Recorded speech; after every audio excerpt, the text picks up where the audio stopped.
Okay guys, ఇప్పుడు చూసుకున్నట్టయితే ప్రతి చోట హనుమాన్ మూవీ గురించి మాట్లాడుతున్నారు. అందుకోసం అనేసి నేను హనుమాన్ మూవీ కోసం సెకండ్ డే అయితే 6 PM అయితే వెళ్ళడం జరిగింది వెంకటరమణ థియేటర్ కాగజ్ నగర్. ఇక్కడ మీరు చూసుకోవచ్చు. అండ్ మూవీకి వెళ్ళగానే ఇక్కడ మీరు చూసుకోవచ్చు గైస్, తోరణాలు అవి ఇవి అయితే కనిపిస్తున్నాయి. ఎందుకంటే హనుమాన్కి సంబంధించిన మూవీ కాబట్టి మన ఇండియాలో చాలా ఫాలోయింగ్ అయితే ఉంటుంది. ఇక్కడ మీరు చూసుకోవచ్చు. ఓకే, మూవీ అయితే 6:30కి అయితే స్టార్ట్ అవడం జరిగింది. ఇక్కడ మీరు చూసుకోవచ్చు టైటిల్స్ అయితే పడుతున్నాయి.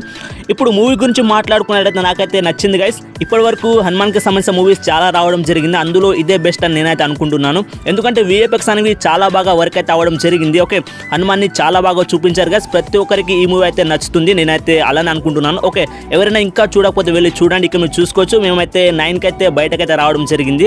ఓకే, ఇక్కడ మీరు చూసుకోవచ్చు గైస్ ఎంతమంది వచ్చారని. అంటే హీరో అయితే స్టార్ హీరో అయితే కాదు, అయినప్పటికీ ఓన్లీ హనుమాన్ కోసమే చాలా మంది అయితే రావడం జరిగింది. అండ్ మూవీ అయితే మిమ్మల్ని డిసప్పాయింట్ అయితే చేయదు.